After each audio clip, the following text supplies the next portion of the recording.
Putin মোদিসহ ২০ দেশের সরকার প্রধান ও শীর্ষ কর্তারা এক হয়েছেন চীনের তিয়ানজিনে এসসিও সম্মেলনে, যেখানে সাইডলাইনের আলোচনায় মার্কিন শুল্ক নীতির বাইরেও গুরুত্ব পাচ্ছে রাশিয়া ইউক্রেন যুদ্ধ প্রসঙ্গ। বিশ্লেষকরা মনে করছেন, এই সফরের মধ্য দিয়ে শি জিনপিং সহ অন্যান্য দেশের নেতাদেরও ইউক্রেন যুদ্ধ ইস্যুতে সমর্থন শক্তিশালী করার উপর জোর দিচ্ছেন পুতিন। এছাড়া যুক্তরাষ্ট্র যদি যুদ্ধ বন্ধে মস্কোকে সর্বোচ্চ চাপ দেওয়ার পথে এগোয়, সেই ক্ষেত্রে বেইজিংয়ের অবস্থান বা প্রতিক্রিয়াও যাতে মস্কোর পক্ষেই থাকে তা নিশ্চিত করতে চাইছেন রুশ প্রেসিডেন্ট।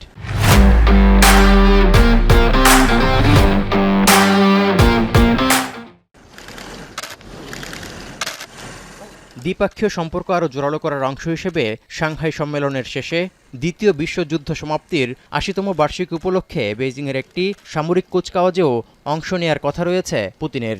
আর চীন মার্কিন সম্পর্ক ২০১৮ সালের আগের অবস্থায় ফিরে যাওয়ার সম্ভাবনা না থাকায় মস্কোর সাথে ঘনিষ্ঠ সম্পর্ক ছাড়া বেইজিংয়েরও বিকল্প নেই বলে মনে করছেন অনেকে। এসসিও সম্মেলনে গণমাধ্যমে ক্রেমলিনের মুখপাত্র দিমিত্রি পেসকোভ অভিযোগ করে বলেছেন, ইউক্রেন ইস্যুতে ট্রাম্পের শান্তি প্রচেষ্টায় বাধা দিচ্ছে ইউরোপ। একই সঙ্গে কিয়েভ যতক্ষণ না শান্তির জন্য প্রস্তুত হওয়ার বাস্তব ইঙ্গিত দেবে, ততক্ষণ পর্যন্ত রাশিয়া অভিযান চালাবে। Это ярко контрастирует с тем подходом, например, которого придерживается наш президент Путин, да и президент США Трамп, усилия которого по выводу процесса в мирное русло трудно переоценить, и мы признательны за эти усилия.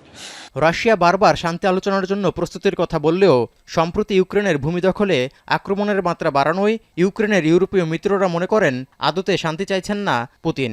বিশেষ করে এর জন্য বৃহস্পতিবার কিয়েভে থাকা ব্রিটিশ কাউন্সিল ও ইউরোপীয় ইউনিয়নের কার্যালয়সহ বেসামরিক অবকাঠামোতে ভয়াবহ ক্ষেপণাস্ত্র ও ড্রোন হামলাকে দায়ী করা হচ্ছে।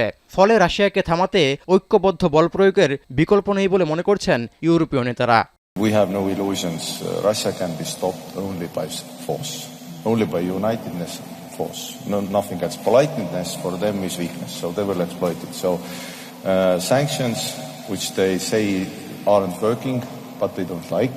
ইউরোপীয় কমিশনের প্রেসিডেন্ট উর্জুলা ফন ডার লায়েন জানিয়েছেন, যুদ্ধ পরবর্তী নিরাপত্তা নিশ্চয়তার অংশ হিসেবে ইউক্রেনে বহুজাতিক সেনা মোতায়েনের সুনির্দিষ্ট পরিকল্পনা তৈরি হচ্ছে। এতে সহায়তা, নিয়ন্ত্রণ, গোয়েন্দা ও নজরদারি সম্পদ সরবরাহ সহ মার্কিন সমর্থন থাকবে বলে প্রেসিডেন্ট ট্রাম্পও আশ্বস্ত করেছেন বলে জানিয়েছেন ইউরোপীয় কমিশনের president. Of course, that we strengthen Ukraine's defense posture.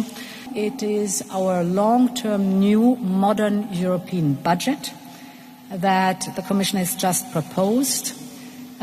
Here we put a strong focus on defense. We are increasing by 5-fold the defense investment in the proposal and 10-fold military mobility. এদিকে রোববার রাতভর রাশিয়ার drone হামলায় ইউক্রেনের উত্তর ও দক্ষিণাঞ্চলের অন্তত ৬০,০০০ গ্রাহক বিদ্যুৎহীন হয়ে পড়েছেন। সম্প্রতি দখল অভিযানের অংশ হিসেবে রাতে হামলার মাত্রা বাড়ানোয় প্রতিশোধ নেওয়ার অঙ্গীকার করেছেন ইউক্রেনের প্রেসিডেন্ট ভলোদিমির জেলেনস্কিও। এতে করে যুদ্ধবন্ধের চেয়েও উত্তেজনার পারদ বাড়ার শঙ্কা করা হচ্ছে। তৌহিদুর রহমান, এখন বিশ্ব।